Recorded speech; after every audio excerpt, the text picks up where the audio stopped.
Israeli Prime Minister has brushed off mounting criticism against his plans to enter the largest city of Southern Gaza.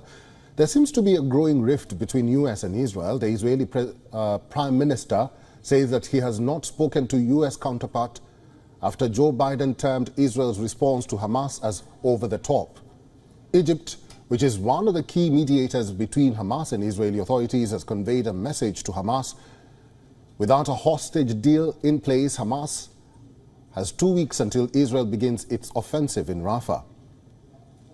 The Israeli Prime Minister has slammed his critics, claiming that telling Israel to not enter Rafah is equivalent to Israel losing its war against Hamas.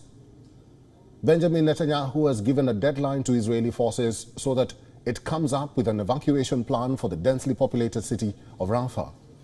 Rafah is located on the Egyptian border, and normally it's home to about 280,000 people. Those numbers have swelled to roughly 1.5 million people. That's well over half of Gaza's entire population.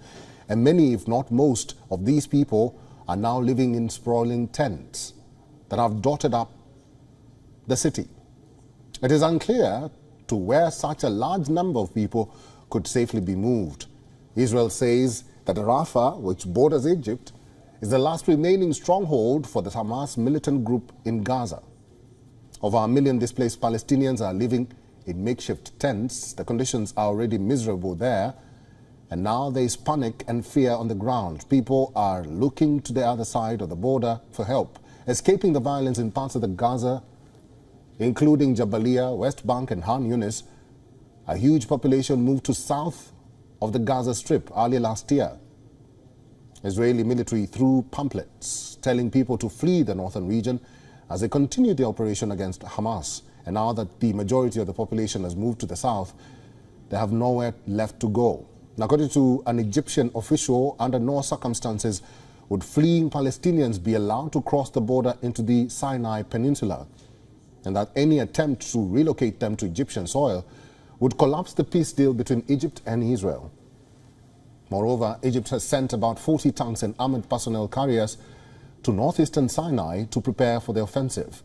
The latest operation has prompted concerns from foreign governments. UK Foreign Minister David Cameron wrote on social media platform X, and I quote, "Deeply concerned about the prospect of a military offensive in Rafah. Over half of Gaza population is currently sheltering in that area. The priority must be an immediate pause in the fighting to get aid in and hostages out, then progress towards a sustainable permanent ceasefire."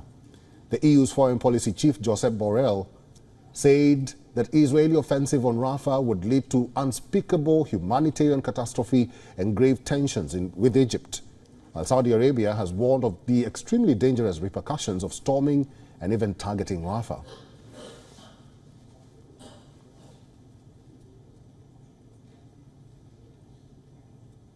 For all the latest news, download the WION app and subscribe to our YouTube channel.